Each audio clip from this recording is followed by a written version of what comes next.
அல்லாஹுடைய பேரொருளால் அல்லாஹுடைய சத்திய மார்க்கத்தை அறிந்து கொள்வதற்காக நமது செங்கோட்டை கிழக்கு கிளையின் சார்பாக இந்த இளைஞர்களுக்கான இந்த தர்பியாவை நாம் ஏற்பாடு செய்திருக்கிறோம்.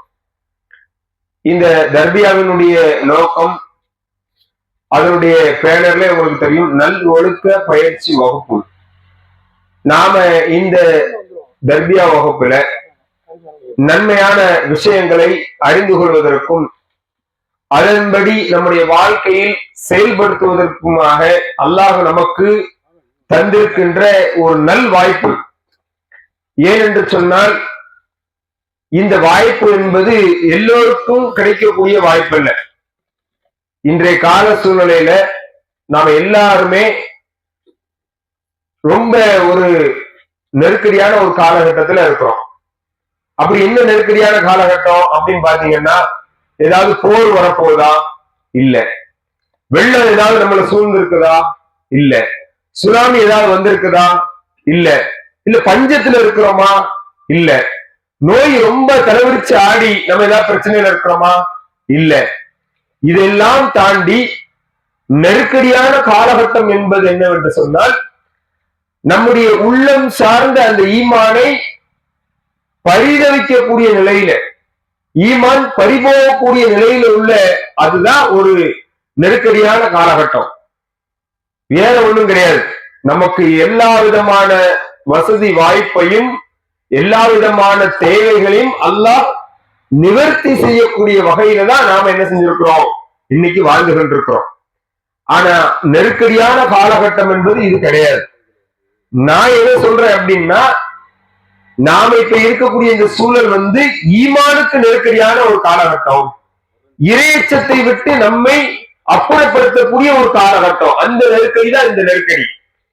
நபிகள் நாயகம் ஸல்லல்லாஹு அலைஹி வஸல்லம் அவர்களுடைய காலத்திலேயும் இது போன்ற நெருக்கடிகள் இருந்தது என்று சொன்னால், யாரின் மூலமாக இருந்தது அப்படின்னு பார்த்தா, இணை வைப்பாளர்கள் இருக்கிறாங்களா இல்லையா, அவங்களை வைத்து இறை நம்பிக்கையாளர்களுக்கு நெருக்கடி இருந்தது. இறை நம்பிக்கையாளர்களுக்கு மிகப்பெரிய சோதனை இருந்தது. அதுதான் அவங்களுக்குரிய நெருக்கடியான காலகட்டம். ஏன் அப்படின்னு சொன்னா, அவங்க கல்வி கற்ற மக்கள் இல்லை. ஒரு சில சாரார் தான் அல்லாஹ்வுடைய தூதரோடு வாழ்ந்த மக்கள் கல்வி கற்றவர்களாக இருந்தாங்க. ஒரு சில மக்கள் தான் எழுத படிக்க தெரிந்தவர்களாக இருந்தாங்க. ஒரு சில மக்கள் தான் தன்னுடைய உழைப்பில் சரியான முறையில் தன்னுடைய வாழ்க்கை அமைத்துக் கொள்ளக்கூடியவர்களா இருந்தாங்க. மீதி எல்லாரும் என்ன செய்யுது அப்படின்னு பாத்தீங்கன்னு சொன்னா, எல்லாருமே தவறிலும் பாவத்திலும் அநியாயத்திலும் அக்கிரமங்களிலும் மிகைத்தவர்களாக இருந்தாங்க. அல்லாஹ் திருமறை குர்ஆன்ல அந்த மக்களை பற்றி சொல்லும் பொழுது என்ன சொல்றான் அப்படின்னா, உங்களை நாம் நரகத்தினுடைய விளிம்பில் இருந்து உங்களை சொர்க்கத்தின் பால் அழைத்து கொண்டு வந்துட்டோம். நரகத்தினுடைய விளிம்பில் என்ன, அந்த மக்கள் செய்யக்கூடிய பாவம் அநியாயம் தவறு என்பது, அவங்க ஒரு கட்டத்துல மரணத்தை நெருங்கி விட்டால் அடுத்து அவங்க நரகத்துக்கு போகக்கூடிய நிலைக்கு பேருவாங்கிற மாதிரியான ஒரு சூழல்ல அவங்க வாழ்ந்தாங்க. அதுல அடிப்படை விஷயம், இன்னைக்கு நாம் எல்லாம் ஈமான் கொண்டவர்களா இருக்கிறோமா இல்லையா, இறை நம்பிக்கையாளர்களா இருக்கிறோமா இல்லையா? இறை நம்பிக்கையாளராக ஈமான் கொண்டவர்களாக இருக்கக்கூடிய இந்த நேரத்துல நமக்கு எந்த விதமான ஒரு சோர்ஸும் இன்னைக்கு பறந்து விழுந்து இருந்தாலும், அன்னைக்கு காலகட்டத்துல ஆட்சி அதிகாரம் அவங்க செய்யக்கூடிய ஒவ்வொரு விஷயங்களும், அவங்க என்ன சட்டம் போடுறாங்களோ என்ன சொல்றாங்களோ அதுதான் அங்க நிறைவேற்றப்படும். இது அல்லாம என்ன செய்ய முடியாது, யார்கிட்டையும் போய் போலீஸ்ல கம்ப்ளைண்ட் பண்ண முடியாது, கோர்ட்டுக்கு போக முடியாது, எந்த விதமான ஒரு தகவலும் பரிமாற்றமும் செய்ய முடியாத நிலையில தான் அவங்களுடைய காலகட்டம் இருந்தது. அப்ப அந்த நேரத்துல இறைச்சத்தோடு வாழ்வது என்பது எவ்வளவு பெரிய நெருக்கடியான விஷயம். அல்லாஹ்வுடைய சத்திய மார்க்கத்தை ஏற்றுக்கொண்டு வாழ்வது என்பது எவ்வளவு பெரிய விஷயம். அல்லாஹ்வுடைய இந்த சத்திய கொள்கையில தன்னுடைய வாழ்க்கையை அமைத்துக் கொள்வது என்பது எவ்வளவு பெரிய நெருக்கடியான காலகட்டம் என்பதை நாம் விளங்கிக் கொள்ள வேண்டும். அப்ப அல்லாஹ் ரப்பல் ஆலமீன் நமக்கு அதை விட அதிகமாக அருள் கொடைகளை தந்திருக்கிறான். இன்னைக்கு உலகத்துல எவ்வளவோ பேர் இருக்கிறாங்க, கோடிக்கணக்கான மக்கள் இருக்காங்க. அதுல அல்லாஹ் வழங்கி இருக்கக்கூடிய அருள்கொடைன்னு ஒண்ணு இருக்கா இல்லையா? அதுதான் மிகப்பெரிய அருள்கொடையில சிறந்த அருள்கொடை நேர்வழி என்பது. அல்லாஹ்வுடைய சத்திய மார்க்கத்தின்பால் நாம வழிநடத்தப்படுவோமா இல்லையா?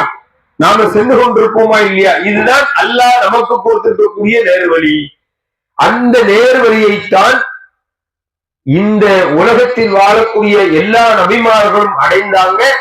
அவங்க மக்களுக்கு பிரச்சாரமாக என்ன செஞ்சாங்க? என்னுடைய சத்திய மார்க்கத்தின்பால் வாங்க, அல்லாஹ் எனக்கு வழங்கி இருக்கக்கூடிய அந்த நேர்வழிக்கு வாங்க, அல்லாஹ் சொல்லக்கூடிய நேர்வழி இதுதான், அல்லாஹ்வுடைய தூதராகிய நாங்கள் உங்களை நோக்கி சத்தியத்தின்பால், ஏகத்துவத்தின்பால், நன்மையின்பால் நாங்கள் அழைக்கிறோம், நீங்க வாங்குங்கிற அந்த செய்தியை சொல்றதுக்கு தான் இறை தூதர்கள்.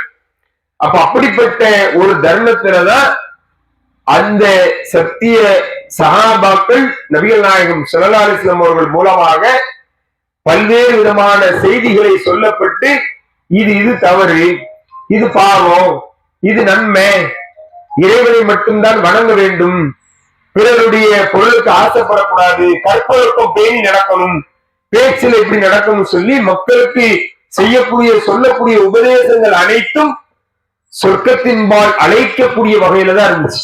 அல்லாஹ் திருமறை குர்ஆன்ல சொல்லும் பொழுது கூட ஒரு இடத்துல அல்லாஹ் சொல்லுகிறான், அல்லாஹ் உங்களை மன்னிப்பின்பாலும் சொர்க்கத்தின்பாலும் அல்லாஹ் உங்களை அழைக்கிறான், நீங்க அல்லாஹ்வின் பக்கம் வாங்க, நன்மையின் பக்கம் வாருங்கள்.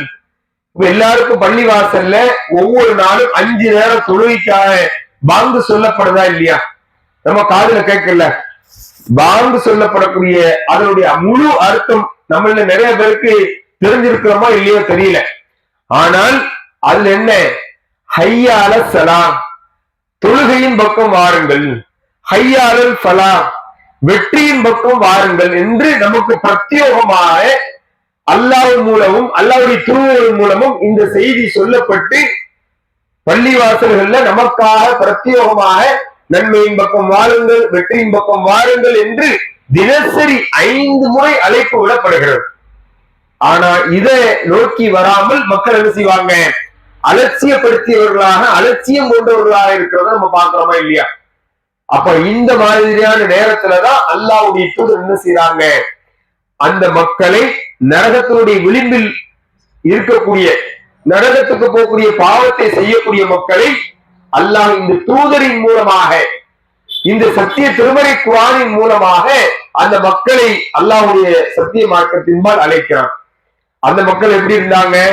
ஒரு கூட்டம் வட்டியில மூழ்கி இருந்துச்சு, ஒரு கூட்டம் சிலை வழிபாடுகள்ல இருந்தது, இன்னும் சில கூட்டங்கள் இப்படியா பல்வேறு விதமான பாவங்கள், தீமைகள் நிறைந்திருந்த காலகட்டத்துலதான் அல்லாஹ்வுடைய தூதர் அந்த மக்களுக்கு அறியாமையினுடைய நிழலை, அறியாமையினுடைய விஷயத்தை அவங்களிடத்துல இருந்து ஒழித்து வெளிச்சத்தின்பால் அந்த சமுதாயத்தை கொண்டு வந்தாங்க. இருட்டில் இருந்த சமுதாயம் வெளிச்சத்தின்பால், சத்தியத்தின்பால், ஒளியின்பால் கொண்டு வரப்பட்டாங்க என்பதை நம்ம பார்க்கிறோம். அப்படிப்பட்ட ஒரு நன்மையான விஷயத்தை நோக்கித்தான் உங்களை நாம் என்ன செஞ்சிருக்கிறோம்? இந்த தருணத்தில் உங்களை அழைத்து வந்திருக்கிறோம். அந்த அடிப்படையில இன்றைக்கு நாம பின்பற்றக்கூடிய விஷயங்களை பற்றியும் நாம செய்யக்கூடிய நன்மைகளை பற்றியும் இன்னும் அறிந்து கொள்வதற்காக இந்த சிறிய தரபியா ஒன்று உங்களுக்காக ஏற்பாடு செய்யப்பட்டிருக்குது. அதுல முதலாவதாக மாவட்ட தலைவர் அப்துல் சலாம் அவர்கள் எது நபியொலி என்ற தலைப்பின் கீழ் உங்களுக்கு மத்தியிலே உரையாற்றுவாங்க. இன்ஷா அல்லாஹ் அவர்களை உரையாற்ற வருமாறு அழைக்கிறேன். அஸ்ஸலாமு அலைக்கும்.